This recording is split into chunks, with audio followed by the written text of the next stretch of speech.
Otoriter bir rejim devrildiğinde geriye ne kalır? İşte bu tarihin en çetrefilli, en sancılı sorularından biri. Gelin bugün bu sorunun tam da kalbine inelim. Yani yeni kurulan bir devlet, eski o baskıcı rejimin casuslarıyla, işbirlikçileriyle, gizli polisleriyle ne yapacak? Bu soru bir ulusun sadece geleceğini değil, aslında geçmişiyle nasıl hesaplaşacağını da belirliyor ve cevabı tahmin edersiniz ki hiç de kolay değil. Peki, bugünkü yol haritamız nasıl olacak? Önce kalın bir çizgi çekmek ne demek ona bakacağız. Sonra iki farklı ülkenin yol ayrımını göreceğiz. Ardından benzersiz vakaları ve tartışmaları ele alıp kayıp bir arşivin inanılmaz hikayesine dalacağız. Ve en sonunda her şeyi toparlayan o büyük çözülmemiş soruyla bitireceğiz. Hadi başlayalım o zaman. İlk durağımız kalın bir çizgi çekmek. Siyasi bir arınma ne demek? İşte her şey bu tartışmalı eylemle başlıyor. Lüstrasyon, kelime Latince lustratio'dan geliyor. Anlamı ne biliyor musunuz? Kurban vererek arınma. Düşünsenize, kökeni bile ne kadar dramatik. Aslında bu, bir toplumun kendisini geçmişin günahlarından, o kirli mirastan temizleme çabası. Ama bu temizlik nasıl yapılacak? İşte bütün mesele bu. İşte Polonya'nın ilk komünist olmayan başbakanı Tadeusz Mazowiecki'nin 1989'daki o meşhur sözü durumu özetliyor. Komünist geçmişle bugün arasına kalın bir çizgi çekmek istiyoruz. Yani her şeye yeniden başlayalım, temiz bir sayfa açalım diyorlar. Kulağa harika geliyor, değil mi? Ama bir de madalyonun diğer yüzü var. Bu kadar keskin bir çizgi toplumu ikiye bölüp bir iç çatışmaya bile yol açabilir diye korkanlar da az değildi.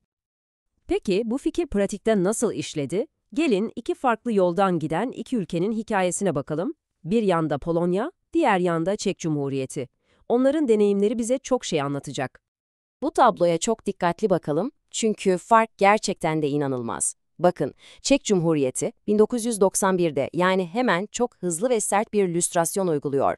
Polonya ise 1997'ye kadar bekliyor, daha yumuşak bir yol seçiyor. Peki bu 6 yıllık gecikmenin bedeli ne oldu? Polonya'da eski komünist elit, yani nomenklatura dedikleri o kilit yönetici kadro, bu sürede siyasi güçlerini alıp ekonomik güce, yani paraya dönüştürmek için bolca vakit buldu. Çek Cumhuriyeti'nde ise bu fırsatı bulamadılar. Sonuç, Çekler bugün daha düşük yolsuzluk oranlarına ve daha hızlı bir ekonomik gelişmeye sahip. Gördüğünüz gibi zamanlama gerçekten de her şeymiş. Çek modelinin ne kadar katı olduğunu şuradan anlayın.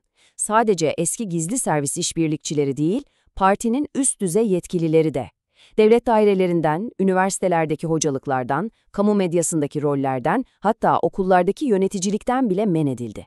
Amaçları çok netti. Eski rejimin köklerini toplumun her yerinden tamamen kazıyıp atmak. Polonya'da ise o gecikmeli, daha yumuşak süreç bambaşka bir drama yarattı. Wildstein'in listesi diye bilinen bir olay var.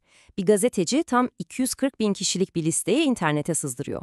Ve listenin yarattığı kaosun sebebi ne biliyor musunuz? İçinde sadece ajanlar yok. Gizli servisin kapısını çalıp işbirliği teklif ettiği ama reddeden insanlar bile var. Düşünün, masum insanlar da fişlenmiş. Bir anda Wildstein, kimileri için kahraman, kimileri içinse cadı avı başlatan bir hain oldu. İşte bu olay, lüstrasyonun o gri alanlarını, ne kadar karmaşık ahlaki ikilemler yarattığını gözler önüne seriyor.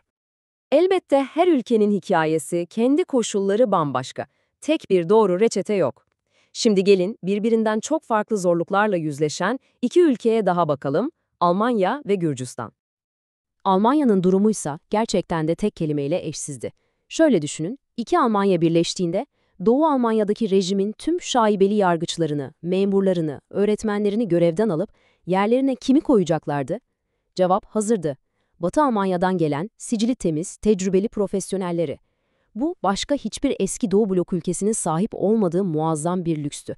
Adeta bir reset tuşuna basmak gibi. Gürcistan'a geldiğimizde ise tartışmanın bambaşka bir boyuta geçtiğini görüyoruz. Tartışma şu, kimi hedef alacağız?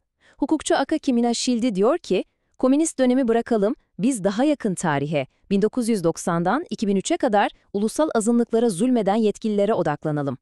Tarihçi Lasha Bakradze ise tam tersini söylüyor. Asıl komünist işbirlikçiler zaten çoktan güçten düştü, bu işin artık bir aciliyeti kalmadı. Yani lüstrasyonun amacı ne olmalı, bu konuda bile bir fikir birliği yok. Ve işte şimdi, hikayenin belki de en dramatik, en can alıcı noktasına geliyoruz. Çünkü bütün bu tartışmaların, bütün bu adalet arayışının temelinde tek bir şey var: kanıt. Peki ya o kanıtlar buharlaşıp uçtuysa? Sadece şu rakamı bir düşünün. 200 bin. Bu 1921 ile 1991 arasında Gürcistan'da KGB ile işbirliği yaptığı tahmin edilen insan sayısı. 200 bin kişi.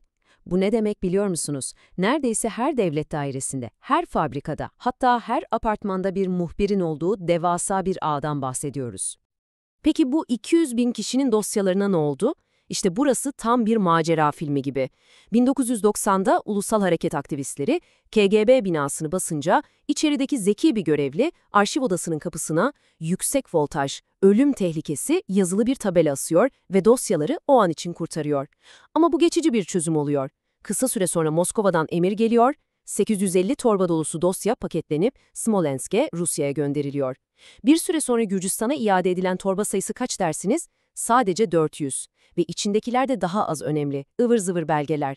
Ajanların isimlerinin olduğu o en kritik 88 torba hala Rusya'da ve asla geri verilmiyor. Şimdi kendinize onların yerine koyun. En önemli dosyalar gitmiş. Geçmişin hayaletleriyle yüzleşmek istiyorsunuz ama kanıt yok. Böyle bir durumda kime güvenebilirsiniz ki? Adalet nasıl sağlanacak? Ama hikayedeki tek düğüm bu değil. İşleri daha da karmaşıklaştıran modern bir ikilem var. Gürcü yetkililer diyor ki, diyelim ki o dosyalar sihirli bir şekilde geri geldi. Yine de hepsini açıklayamayız. Neden mi?